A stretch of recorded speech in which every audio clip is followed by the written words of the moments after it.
어느덧 무더운 여름이 시작이 되었습니다. 들판에는 곡식들이 자라고 있고 농부들은 첫 열매를 바라면서 땀을 흘리고 있습니다. 오늘 우리는 맥추 감사주의를 지키며 지난 상반기 6개월 동안 베풀어 주신 하나님의 은혜를 기억합니다. 성령 강림절 이후 교회는 성령의 능력으로 살아가는 공동체이고 감사와 기도가 함께할 때 더욱 건강하게 세워져 갈 수 있습니다. 오늘 하나님께서는 누가복음 11장을 통해서 감사하는 사람은 기도하는 사람이고 기도하는 사람은 반드시 하나님의 선하심을 경험하게 된다 하는 귀한 진리를 우리에게 가르쳐 줍니다. 우리는 살아가면서 참 많은 것을 소망하며 기도하죠. 건강을 위해서 기도하고 자녀를 위해서 기도하고 가정을 위해서 기도하고 교회 공동체가 건강하게 세워지기를 위해서 기도하면서 우리 목장의 식구들이 평안하게 하시는 일들이 잘 되게 해달라고 기도하는 것, 당연히 우리 공동체에 속해 있는 지체들이라면 기도 함께 합니다. 그런데 시간이 지나도 응답이 없는 것처럼 느껴질 때도 있습니다. 그때 사람들은 쉽게 포기를 합니다. 그러나 예수님은 오늘 우리에게 포기하지 말라 말씀을 합니다. 그리고 뭐라고 말씀하십니까? 계속 구해라. 계속 찾아라. 계속 두드리라. 여러분, 하나님은 침묵하시는 것 같아도 일하고 계시는 분이십니다. 그리고 좋은 것을 예비하고 계시고 에베네셀, 여기까지 우리를 도우신 하나님, 감사와 찬양을 돌릴 수 있는 그런 영광의 날을 하나님은 예비하고 계십니다. 하나님은 언제나 가장 좋은 때에 우리에게 가장 좋은 것으로 응답하시는 사랑의 아버지이십니다. 오늘 본문은 제자들의 기도 요청에 예수님께서 주 기도문을 가르쳐 주신 그 직후에 이어지는 말씀입니다. 기도의 내용, 이것을 가르친 주님께서는 이제 주님의 그 기도의 태도 그리고 기도의 대상에 대해서 말씀을 하시는데요. 그럼 팔레스틴, 이 중동 지역의 마을 공동체의 문화를 좀 알게 되면 여러분 오늘 말씀이 훨씬 더 쉽게 다가올 겁니다. 이 중동 지방, 이 마을 공동체 문화에서 손님 대접하는 일은 거절할 수 없는 신성한 의무였습니다. 예수님은 이런 문화적인 배경으로 기도가 결코 어려운 것이 아니다 하는 것을 보여주십니다. 철학자이면서 심리학자인 이 에이브람 메슬로우, 이 메슬로우는 인간의 욕구 가운데 안전의 욕구 그리고 소속의 욕구를 강조했습니다. 그러니까 우리는 누군가에게 소속되어 있고 내가 위기에 처하게 되었을 때 달려와 줄 사람이 있다는 확신이 있게 될 때 비로소 심리적인 안정감을 얻게 되는 것입니다. 그런데 여러분, 성경은 우리에게 완벽한 그 관계의 안전망을 제시해 주십니다. 바로 밤늦게 찾아가서 문을 두드려도 결코 외면하지 않는 친구이자 또 자녀에게 독이 아니라 떡을 주는 아버지이신 하나님이십니다. 그래서 오늘 이 말씀은 우리가 세상에서 느끼는 이 고립감을 해소하고 하늘로부터 오는 그 근원적인 자신감을 회복하게 하는 귀한 은혜의 말씀인 겁니다. 기도에 관해서 마르틴 루터는 일이 많을수록 기도의 시간을 더 늘렸다는 일화로 유명한 분입니다. 그는 바쁠수록 기도가 사치가 아니라 필수적인 것임을 몸으로 보여준 사람이었습니다. 여러분, 오늘 본문이 주는 영적인 의미, 제가 몇 가지로 말씀을 드릴 텐데, 여러분 오늘 본문에 소개된 비유의 말씀 이거 보시면 한밤중에 친구가 포기하지 않고 문을 두드렸다 그랬습니다. 여러분 이것처럼 우리의 기도 역시도 한 번의 요청이 아니라 관계를 형성해 가는 건 지속적인 과정이라는 겁니다. 여러분 그래서 지난 시간에도 말씀을 드린 것처럼 우리가 기도하는 것 여러분 중단하게 되면 내 영이 죽게 되어 있습니다. 그리고 우리가 말씀을 붙드는 이 삶을 말씀 붙들고 살아가던 그 삶이 말씀을 좀 멀리 하게 된다 그러면 내가 영적인 어떤 이 상태가 좀 피폐해지는 것 같고 뭔가 부족한 것 같고 이제 이런 느낌이 들 수가 있습니다.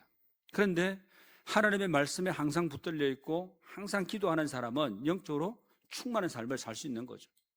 그래서 성령 충만하게 되고, 가장 복된 인생은 어떤 인생이라 그러던가요? 성령 충만한 인생이라 그러죠. 여러분, 그래서 성령 충만하게 되면 다른 거 볼 거 없습니다. 내가 하나님의 사람이다. 하나님의 사람은 하나님께서 책임져 주신다. 이 믿음 가지게 되면 우리 인생은 가장 복된 인생이 될 수 있는 겁니다. 그리고 이미 되도록 하나님께서 결정해 놓으신 거예요. 오늘 본문의 영적 교훈이 뭐냐면, 여러분 5절에서 8절까지 말씀 한번 쫙 읽어보면 기도의 열정, 이 간청함에 대한 그 비밀에 대해서 말씀을 하고 있는데, 예수님은 밤중에 찾아온 그 친구의 비유를 말씀하십니다. 여러분 8절 말씀 같이 한번 읽어보시겠습니까?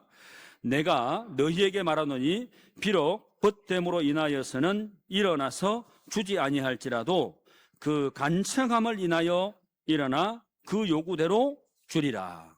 뭐 친구라고 해서 뭐 주는 건 아닌데, 간청하게 되면 일어나서 그 요구대로 준다.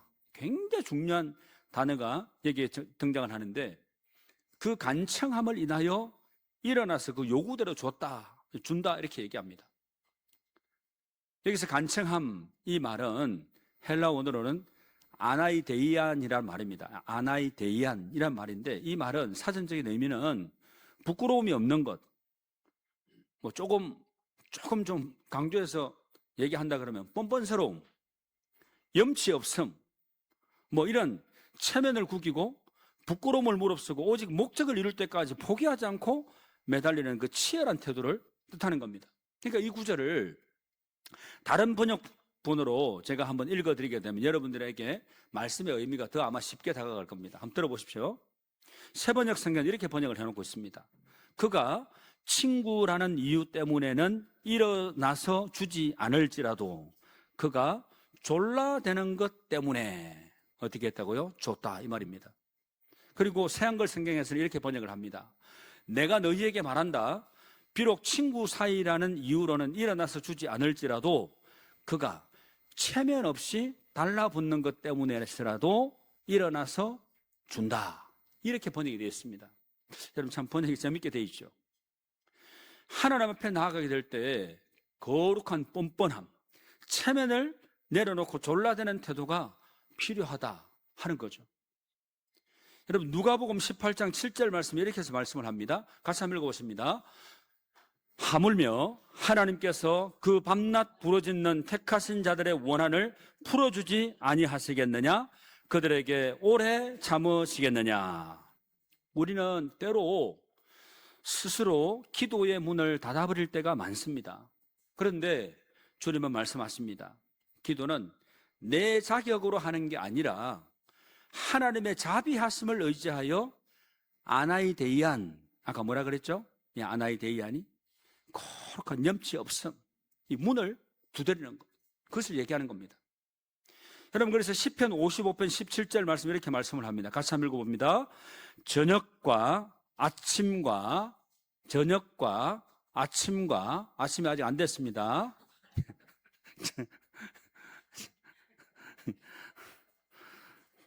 그냥 제가 읽겠습니다.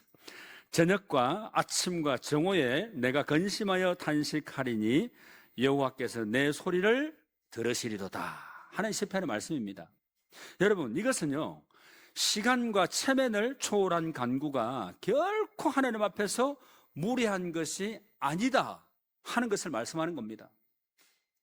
사랑하는 성도 여러분, 우리 삶의 절망이라는 이 한밤중을 만나게 되었을 때 영적인 부끄러움을 개의치 않고 하나님의 보좌를 흔드는 이 간청함의 기도를 드리실 수 있는 여러분의 기도 생활이 될 수 있기를 주님 여러분 축복합니다. 그리고 두 번째는 점진적으로 심화되는, 그러니까 점차 깊어지는 그런 기도의 역동성에 대해서 말씀을 하는데, 어떻게 하면 그런 기도가 점점 깊어지고 점진적으로 앞으로 나아갈 수 있냐? 한번 따라해 보시죠. 구하라, 찾으라, 두드리라. 이렇게 하면 될 수 있다는 거예요. 구하고 찾고 두드리게 되면 우리의 기도가 앞으로 나아갈 수 있고, 그리고 우리의 기도가 깊어질, 기도의 영성이 깊어질 수 있다는 거예요. 여러분 9절 10절 말씀 같이 한번 읽어보실까요? 시작. 내가 또 너희에게 이르노니 구하라 그러면 너희에게 주실 것이요, 찾으라 그러면 찾아낼 것이요 문을 두드리라 그러면 너희에게 열릴 것이니 구하는 이마다 받을 것이요 찾는 이는 찾아낼 것이요 두드리는 이에게는 열릴 것이니라. 아멘. 여기는 영적인 발전 단계가 있습니다. 구하는 것은 말로 나의 부족함을 아뢰는 입술의 기도입니다. 여러분, 입술의 기도가 중요해요. 고백하는 거 중요하지 않습니까? 하나님, 제가 부족합니다. 하나님 능력을 주셔야 됩니다. 그래야 제가 하나님의 뜻을 구하고 하나님의 뜻대로 삶을 살 수 있겠습니다. 이 입술의 고백인 거예요.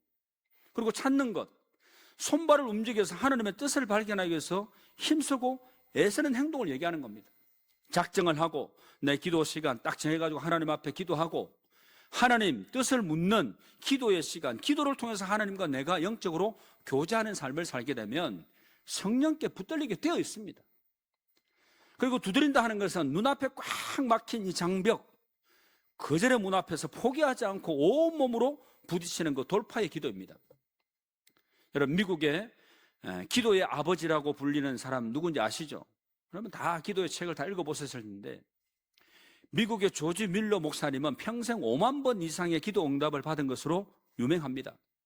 그는 그의 일기에서 기도를 시작하는 것은 누구나 할 수 있다. 그러나 응답이 눈에 보이지 않을 때 상황이 더 악화되는 것처럼 보일 때도 기도를 지속하는 것은 뭐하는 것은? 지속하는 것은 오직 하나님을 신뢰하는 자만 할 수 있다. 이렇게 고백을 했습니다.